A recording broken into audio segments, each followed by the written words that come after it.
Thank you for 100 subs!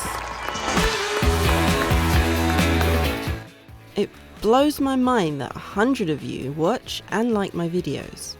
I properly started making videos last summer, and in September 22, I was invited to join a couple of gaming communities on Discord and Twitter. Since then, I've had nothing but support, and everyone has encouraged me to keep talking about games and making videos. Two things I love to do.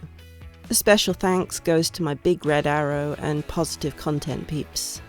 So, to mark my little milestone, I wanted to show you guys my little studio setup. Partly because we all enjoy a little behind the scenes, but also as a time capsule of sorts. It'll be interesting to see how things may change by the time I hit my next milestone. Let's start with my console setup. I have 8 consoles currently plugged in and ready to play. My PS2, Wii, and Wii U. I use my PS2 to play PS1 games, my Wii to play GameCube games, and my Wii U to upscale my Wii games. There's logic there, somewhere. The blue Wii and the Wii Mini are just for decoration. Above them is my Switch dock, PS3 controller charger, and Joy-Con charger. I have way too many Joy-Con, but I just love customizing them. Then I have my Wii U gamepad, Wiimotes, and hiding right at the back, a peripheral everyone should own, Donkey Konga bongos. In the baskets are controllers and cables I may need.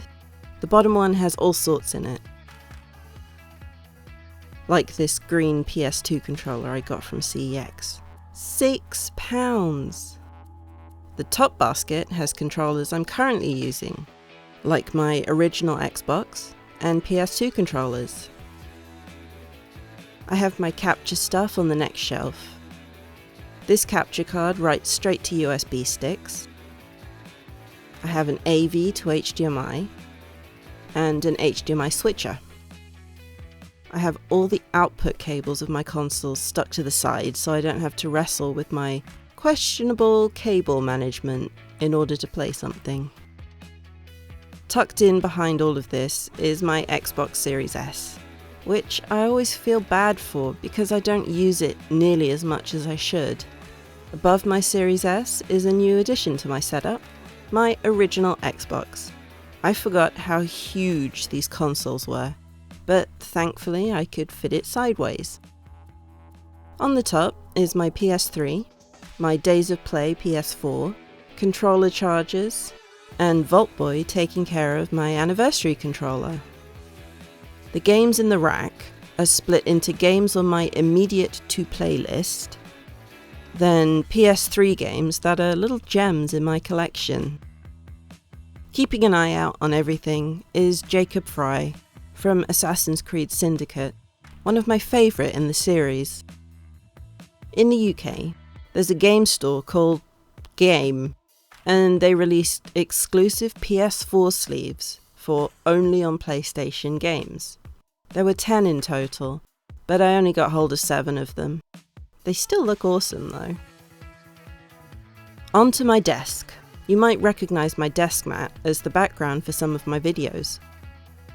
I have my camera on an arm, which I just swing round. And when I'm recording voiceovers, I swing my microphone around, which is on another arm. I use a Samsung Meteor mic in a mini sound isolation cover because the mic was so sensitive it was picking up the fan of my PC. And they might be old, but I love my white HyperX clouds. To light my desk studio, I have 2 LED panels. One on yet another arm. I seem to like swinging things round to use them. I have a 2-screen setup. No idea what they are. They're just hand-me-downs from my younger brother who's a tech geek. My MacBook Pro is super old, and I use it to watch videos while I'm on the PC. I bought a little macro pad from AliExpress and just printed out some stickers so I could have a dedicated editing pad. I use an MX Master 3 mouse, another suggestion from my brother, and I really like the thumb scroll for editing and moving around my timeline. My keyboard is probably considered a relic by now. It's a SteelSeries Apex, and it has so many buttons I've never used. So that's my tiny studio setup. I have everything I need within reach, and most importantly, I have my retro consoles hooked up. Hopefully one day I'll have more space so I can get more of my collection out on display. Then I could do a proper room tour. But for now, I want to thank you guys again for your support. It really does mean a lot to me. This was fun. Let's do it again sometime. Oh, and don't forget to press your favourite combination of buttons down below.